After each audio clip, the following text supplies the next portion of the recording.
Welcome to a special and short Gun Nuts review here on Gun Nuts Media's YouTube channel. I'm on the road this week in lovely South Dakota, Sioux Falls to be exact, where we're getting the new Gun Up headquarters office opened up and ready to roll. I'll be back and forth in between Sioux Falls and Seattle for some time, getting everything set up and ready to go out here in Sioux Falls as Gun Up transitions from a Seattle-based company to a South Dakota-based company. But that's not what we're talking about today. Today we want to talk about knives. Why knives? Because they're easy to travel with. So sometimes you don't want to go through the hassle of taking a gun with you. I know that I had a 5:30 a.m. flight this morning, and I just didn't want to deal with everything that's involved with taking a firearm through the airport at 5 in the morning. Didn't seem like a great idea. But I knew I was going to check a bag, and I'd already paid for it, so I threw a couple of knives in there, including one of my favorite knives, which is what we're going to be talking about. This is the Columbia River Knife and Tool, and it has the longest name ever. So it's the CRKT M16-14ZER. That would be Zulu Echo Romeo for you guys out there. This is marketed by CRKT as a survival knife, not necessarily kind of an everyday pocket knife.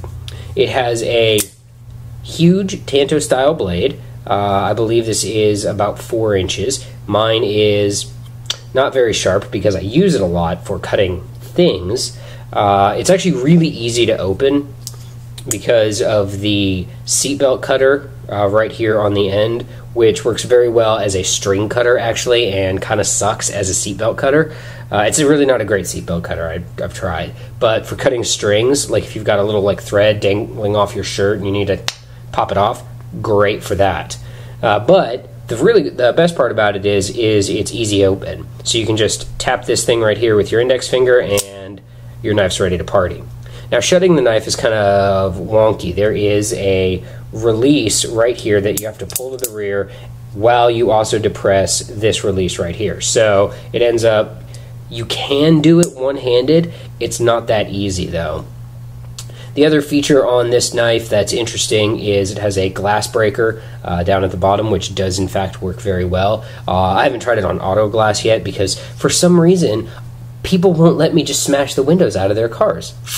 Don't get it. Okay, but anyway, it's a great knife. One of the downsides of it, though, it's the only knife that I can't carry tip up. So normally I like to carry my knives with the tip of the blade in the up position. That way when I draw, because I use my left hand, it's easier for me to get my thumb on the thumb stud of most of the knives that I carry. With this knife, carrying it tip up puts the glass breaker in contact with my thigh, with my waistline when I sit down or bend over, which is unpleasant to say the least. So I carry it tip down, and honestly, I don't really, I'm not really worried about draw speed with this folding knife, but it still comes out of the pocket quick enough that I'm not, overly concerned. And again, it's so easy to get open because it has that assist back here that comes in the form of the handy dandy thread cutter, which I refuse to call a seatbelt cutter from here on out. It's orange, so very orange, which is a good thing if you like stuff that's orange.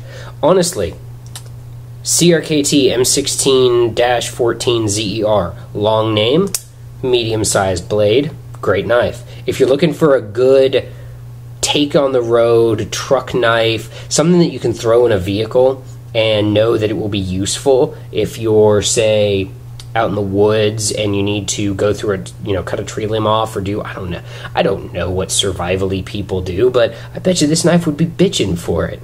Anyway, that's all we've got for today, so thanks for watching this short video and a review of the CRKT M16-14 Zulu Echo Romeo survival knife of awesomeness. It has an MSRP of some dollars, and you can get it online from the internet place.